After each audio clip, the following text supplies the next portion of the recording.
আমি এক নারীর প্রতি আসক্ত, সেটা হচ্ছে আমি আমার বউর প্রতি আসক্ত। আমার সামনে যদি হাজার সুন্দর সুন্দর মেয়ে লাইন ধরেও ঘুরে বা আমাকে প্রপোজ করে, আমি ডিরেক্ট রিজেক্ট করে দিব। কারণ ওই যে আমি এক নারীর প্রতি আসক্ত, আমি এক নারীকেই ভালোবাসি। ওই নারীর ভিতরে এমন কিছু নাই, আবার এমন কিছু আছে যে আমার খুব ভালোবাসে, আমাকে প্রায়োরিটি দেয়, আমার খুব কেয়ার করে, রেসপন্স করে, আমাকে বুঝে। তো সেই ক্ষেত্রে আমি তাকে অনেক ভালোবাসি। বর্তমান যুগে মানুষ বলে যে টাকা পয়সা দিয়ে সব, আসলে টাকা পয়সা দিয়ে ভালোবাসা কিনা যায় না। যে বোঝার সে অল্পতেই বুঝে, অল্পতেই খুশি থাকে।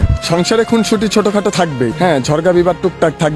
ওই ঝগড়া বিবাদের মাধ্যমেই একে অপরের ভালোবাসাটা, বন্ডিংটা আরো ভালো থাকবে। তো ওই কারণে আমি মনে করি যে খুনসুটির ভিতরেও অনেক ভালোবাসা থাকে। যেমন আমাদের ভালোবাসা অনেক, আমি এখনো ওকে ভালোবাসি। ও দেশে থাকে, আমি ঢাকায় থাকি। ছুটিতে আমি যাই, তখন একসাথে ঘুরি, ফ্রি সবকিছু করি। ঢাকায় যখন থাকি আমি ওকে খুব মিস করি। আমি বলতে চাই আমি ওকে সবসময় ভালোবাসি, সবসময় মিস করি। ওর ফ্যামিলির কেউ জানতো না, ওর ভাই জেনে গেছিল। ওর ভাই আমার ফ্রেন্ড হয়, আমাকে লাইক করতো, আমিও লাইক করতাম। বিয়ে যে করব এটার চিন্তা ভাবনা আমার ছিল না, কিন্তু ওর যে আমার যে সুমন্দি বউ, সে বলছে যে ভাই বিয়ে যদি এখন না করেন তাহলে কিন্তু ভবিষ্যতে এই মেয়েকে আর পাবেন না। তো এই কথার পরিপ্রেক্ষিতে আমি, ওই মেয়ে আমাকে মানে হেল্প করে, আমার সুমন্দি বউ হেল্প করার কারণে পরে ওই মেয়েটাকে নিয়ে আমি ভেগে যাই। 2 দিন বাইরে ছিলাম আমার এক বান্ধবীর বাসায়। ওকে আলাদা আমার বান্ধবীর সাথে রাখছিলাম, আর আমি আমার বান্ধবীর ছোট ভাইয়ের সাথে ছিলাম। আমার নামে মামলা মোকদ্দমা কেস টেস করে দেন আমি চলে আসছি। আসার পরে মেয়েকে থানায় নিয়ে গেছে। নিয়ে যাওয়ার পরে ওসি জিজ্ঞাসা করছে, ওসি রুমে নিয়ে ওসি স্যার বলতেছে যে তুমি কি চাও? বলে আমি এই ছেলের সাথে সংসার করতে চাই, এই ছেলের সাথে থাকতে চাই। বলে তোমার তো প্রাপ্তবয়স্ক হয় না। তখন বয়স ছিল 16 বছর,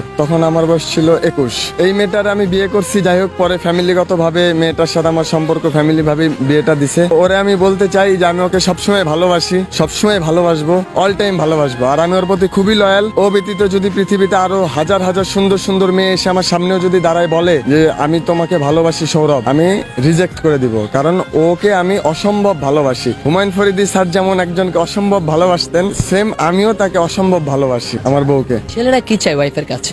ছেলেরা কি চায়? একটা ছেলে চায় যে মেয়েটা তাকে ভালোবাসুক, তার প্রতি লয়াল থাকুক, তাকে কেয়ার করুক, এগুলোই চায়। এই 5 বছর হবে।